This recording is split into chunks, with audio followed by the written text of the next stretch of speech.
Speech off. Hi guys, welcome back to my channel. So I'm here to do my January wrap-up. My book month was okay. I usually have more 5 stars in this. I wasn't that impressed with most of my reads. But anyway, that's okay. We'll talk about them here. I did DNF one book, as in did not finish, in case some of you don't know the abbreviation. It was Small World by Laura Zigman. I just couldn't get into it. It was basically about 2 sisters who basically move in together after they both get divorced. And I think I was under the impression that there was going to be more snarky banter than there was. I spent an hour and a half listening to this book, and not much banter. It was mostly one of the sisters' inner monologue about her life. And, I mean, they had a sister who died. That's in the description. It's not a spoiler. I forgot what she had. Cerebral palsy, I think? Maybe? But, yeah, the parents were super focused on her and, neglected the other 2, and they're kind of dealing from stuff with that. And, honestly, being a person with disabilities myself, it was kind of depressing. And just something I didn't want to deal with, actually having to read about for an entire book, which sounds really bad, but I don't know. I don't really want to dwell on the fact that my siblings might feel the same way as these 2. So I just dropped it. I'm like, this is depressing me. I can't. So, that was my DNF. Now one of the books I actually did finish. First one was Jack and Jill by Louisa May Alcott. I gave this 4 stars, but I call this kind of a generous 4 stars. I mainly read it for nostalgia purposes and because I'm reading Louisa May Alcott. I read Little Women last month.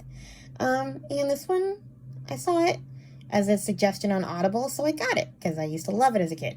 And it was a good reread. It's basically about these 2 friends, Jack and Jill. Jill's name is Janie, but, you know, they call her Jill because of Jack.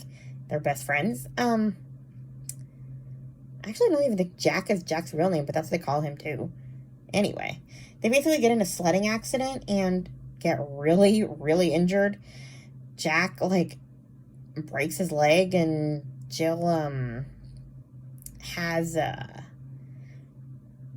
mean, they call it a broken back, so, like, the idea is, will she ever walk again? And basically all their friends and family who kind of rally around them to cheer them up, and they give them, like, this really magical Christmas, which is really fun to read about. So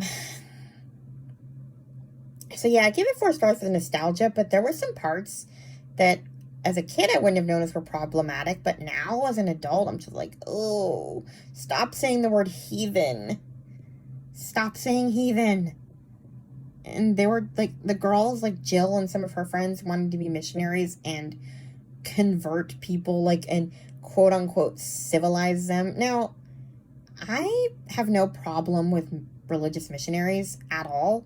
I mean, you do you. I have, you know, whoever wants to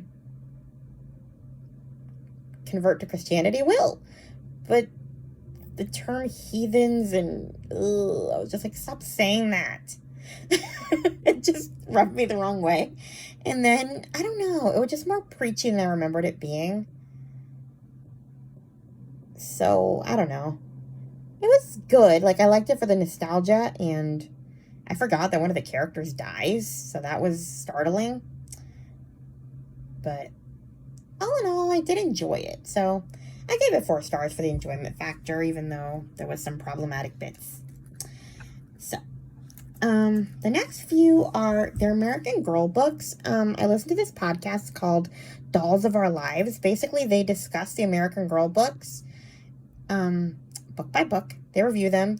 The hosts are 2 historians, and so we get to hear interesting things about the times that these books take place in. So they're doing the Kit books right now. So I read the last 3 in the series because the audio collection came in the waiting list during that time, so I had to catch up. So I read Happy Birthday, Kit, I gave that 4 stars.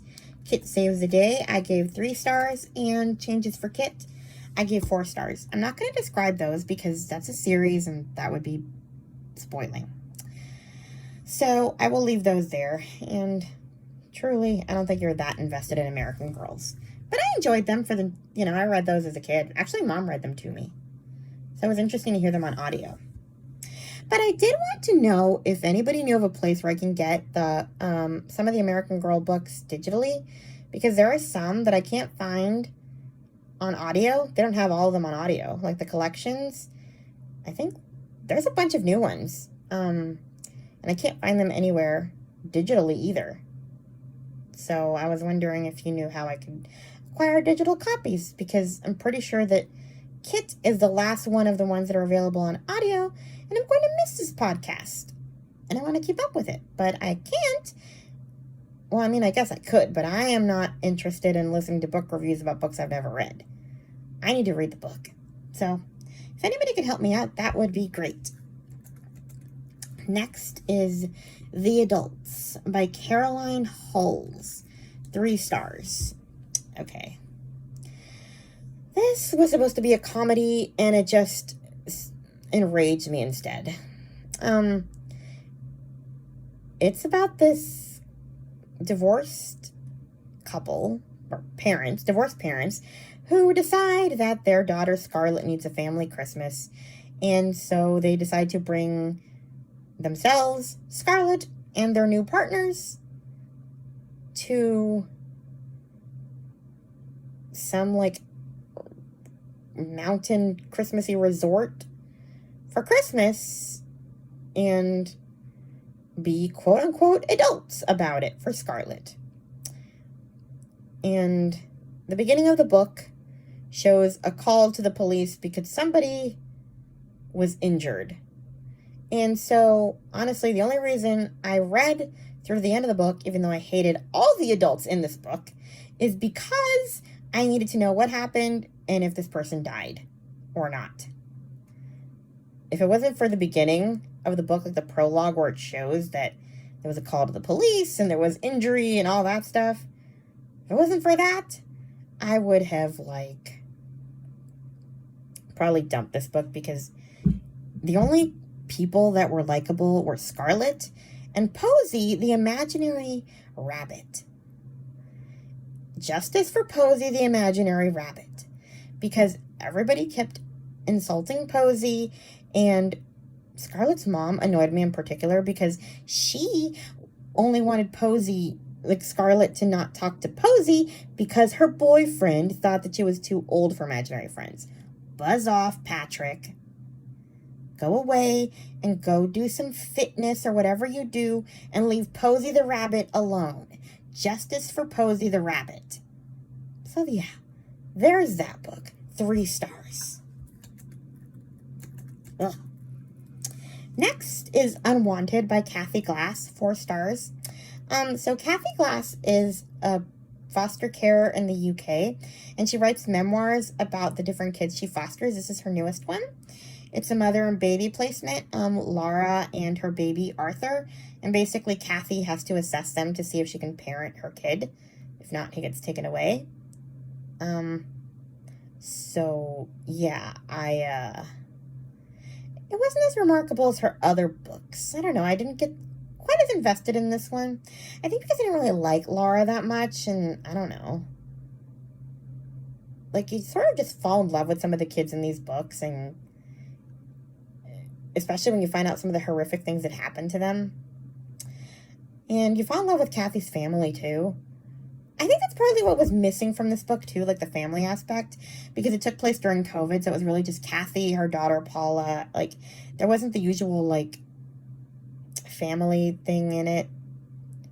I don't know. I think the books that take place in the pandemic have kind of sucked in general, but, that's kind of the times we're in. She's writing as things happen to her. And this book took place in 2020, so yeah, there's that one. Next we have Mad Honey by Jody Pico. And Jennifer Boylan, I think was her name, is a co-author. I give this one 4 stars. I can't describe this one without getting spoilery. Suffice it to say that boy meets girl, girl dies a few months later, and mom is trying to figure out if boy did it. And, oh yeah, there's an abusive husband involved that mother and son escaped from, and now mother suspects that her son Asher has abusive tendencies and might have killed Lily, maybe not. So, and there's some twists along the way that I cannot spoil, so I will leave it at that. The only thing I will say is that Asher's mom is a beekeeper, and my God, she talks way too much about bees, and I had to skim past the bee parts because I wasn't interested. So, 4 stars for that one. Pretty good read. Next is Christmas in Winter Hill by Melody Carlson. This is recommended to me by book lover Amanda. It was one of her videos. I think she got it at a book haul or something. I don't remember. I'm going to read the description for this one, just because they can tell it better. Krista Galloway is not a fan of Christmas. After her rough childhood in multiple foster homes, the holiday season just brings too many bad memories to the surface. But when she accepts a job as a city manager in the mountain town of Winter Hill, Washington, Christmas is part of the deal. The small town is famous for its Christmasville celebration, something that the city manager, well, manages. As she tries to make her tiny new apartment feel like home for her and her 8-year-old daughter, Emily, Krista begins to wonder if this move was a mistake. She doesn't always feel welcome in the close-knit town, and Emily continually wonders, where is the snow? Can a friendly stranger and his family help restore Krista's Christmas spirit before the big day? So yeah, that's pretty much the description of that book. I enjoyed it for what it was. Christmasville, Winter Hill was very Christmassy. Like, they were obsessed with Christmas to the point that it got a little annoying. And Krista agreed. But there was somebody, like, the person that this book implies didn't like Krista, who was a bit more Grinchy than even Krista, to the point where Krista was actually siding with Christmasville, so that was funny. But, I don't know. It was a nice, cheesy read. It was a little over the top. I liked The Christmas Quilt better, the one I read last month by Melody Carlson. But it's a nice, forgettable Christmas read. So, yeah, I enjoyed it. Next is Christmas by the Book by Anne-Marie Ryan. I give this one 4 stars. I am trying to finish my Christmas books before winter's over. Basically, this is about a couple whose bookstore is going out of business, and they have to close down because they can't pay their debts. And then this old man comes in and buys this, like, book that they thought they would never be able to sell for his sick grandson. And so they decide to, like, ask for nominations for, like, people that need cheering up around the holidays. And they, like, deliver anonymous packages of books to them, or with a book to them. And you kind of get to see, like, the different people who receive the books and their situations and how the books help them. So, for example, there was a father with an unemployed single father who was raising twins on his own. And then there was a teenage boy who lost his older sister in a car accident, and he's feeling, like, guilty over her death. There's other ones. I won't spoil it, but, you know, it was a nice, sappy read. And I enjoy books about books, so that was a good read. Next is Little Men by Louisa May Alcott. I gave this one 3 stars. I read Little Women last month, gave that one 5 stars. I love that book. But I never continued on with the series and read Little Men or Joe's Boys. And so I decided to. I was not really that into this book. I think I might have been if I was younger. Because, you know, it's all about the boys in Joe's school, Plumfield, and, like, the stuff they get into. The mischief they get into. And I don't know. I think I wanted more on the page time with Meg and Amy, and we didn't get that much, or Marmee, or, like, any of them. We saw plenty of Joe because she runs the school, but we saw a lot of Laurie too. He made a lot of appearances. But I don't know. All in all, I wasn't that into it, so I'm not sure if I'll keep going and read Joe's Boys, although people say that one's better. I don't know. And then there was a death in the book that I was not expecting, and it kind of felt like, I don't know, like this person wasn't in the book at all, and they just put him in a chapter just to kill him. So, I mean, I'm so tempted to spoil it because I want to talk about it. So if anybody's read this book, tell me in the comments because I need to rant. Anyway, that's Little Men by Louisa May Alcott. And the last book I read was The Boy in the Striped Pajamas by John Boyne. My only 5-star book. I'm not really sure how to describe this one. Basically, this family moves next door to Auschwitz concentration camp, or they move to Auschwitz and they live on the property, and this boy makes friends with a boy who's in the camp, but he doesn't understand what's going on because he's, I don't know, he's like little, I guess. I mean, he's 9. I think they make him more childlike than he has to be, but he calls it Outwith instead of Auschwitz. And like, he just has no idea what's happening. And the ending is devastating. I saw the movie first, but I decided I should read the book because there's a sequel coming out. And actually, it already came out. I'm on hold for it. And the sequel sounded really interesting. So I thought I should read the book first. I did enjoy the little boy, Bruno. He's very funny. He calls his sister a hopeless case, which is hilarious. But, I mean, oof. That book was hard to read. And a bit cringy at times, too, because, like, he's little and he doesn't know any better, and he says stuff that you're just like, ooh, don't say that out loud. So, yeah. Anyway, those are the books I read this month. Hopefully next month is a better reading month. Please like, comment, and subscribe, and I'll talk to you in my next video.